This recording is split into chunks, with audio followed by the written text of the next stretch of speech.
Good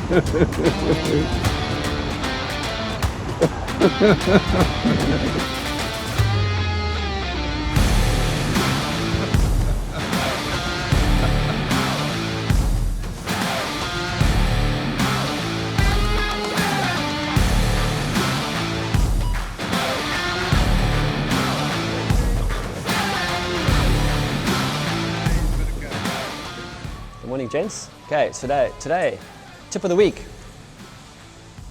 Tip of the week, we've decided to start touching on and covering a lot more information about surf launching and beaching, okay? So today what I'm gonna do is I'm just gonna have a little chat with you guys and just, brief you on a couple of things that one needs to be aware of, which once again, when we move down to the beach, I will elaborate on. But it's some of the simple things that I find guys make a mistake when they're launching and beaching. For starters, when it comes to launching, regardless of where you launch, regardless of how well the spot is that maybe you're a Mshloti local or Westbrook local, and you sort of arrive there and you just off you go and you paddle out and you launch. Okay. First of all, over the years you've learned maybe where the rocks are, where the rocks aren't, when it's low tide, where to go, where not to go. Now, that's something that everybody should do when they arrive at any launch site. Instead of, frantically packing a ski to launch at first light, is how aware are you of the beach that you're launching at?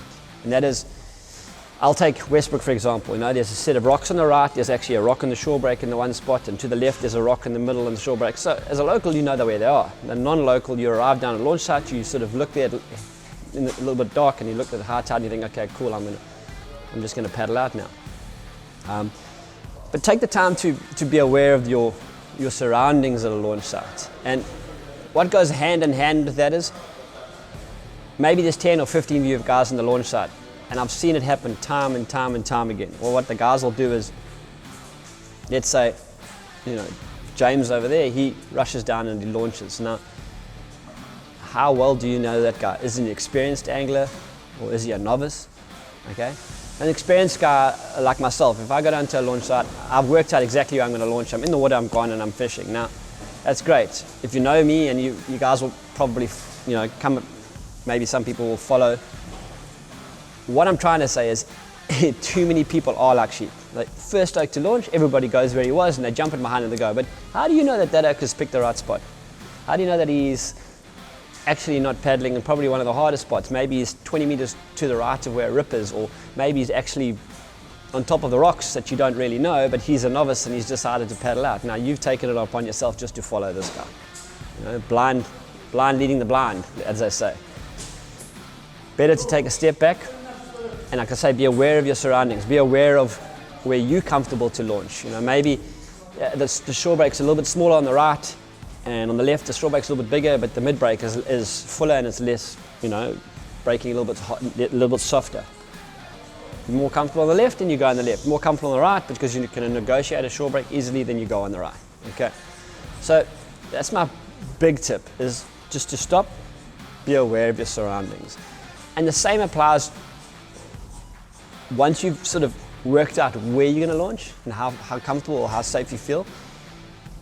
You paddle out, you're going to unpack your rods.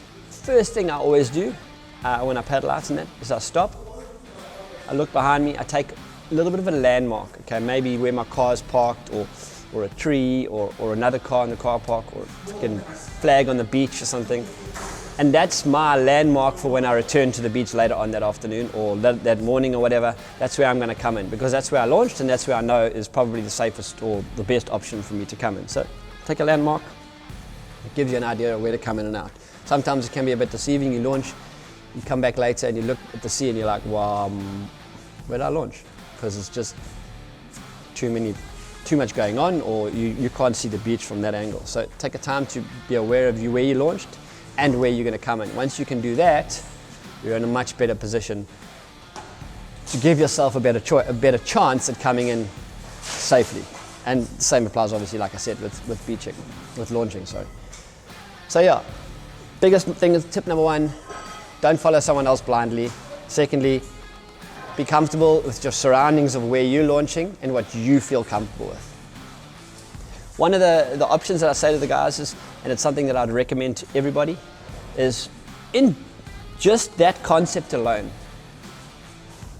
one of the easiest things to do is to go down to, in Durban, for example, we have Addington Beach, Marine, DUC, that sort of area.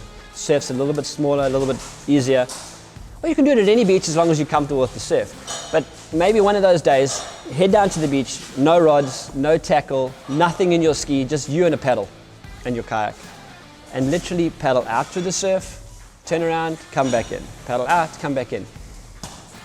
And learn to get the feeling of your kayak. I mean, in our range we have 11 different kayaks now.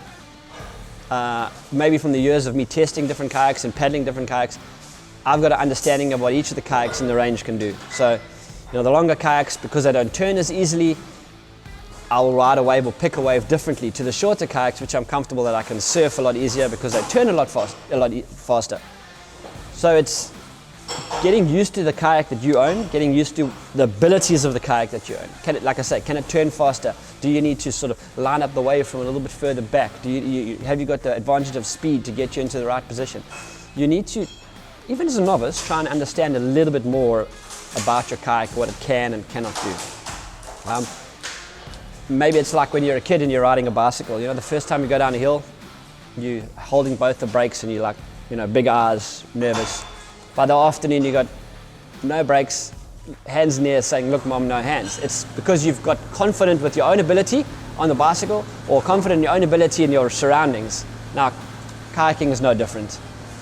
You need to become confident in your own ability in your surroundings, number one, and two, confident in the ability that you understand what your ski wants to do. If it's gonna broach, you learn to ride with it.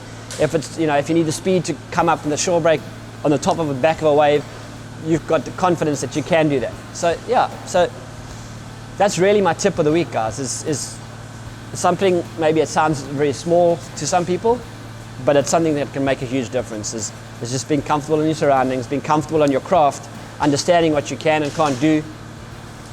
Then when you're launching to go fishing and when you're beaching to go fishing, because you have that little bit more confidence, that little bit more understanding of your craft's abilities and the conditions you're at, I can guarantee you will probably swim a lot less just by that. So that's my tip of the week for today.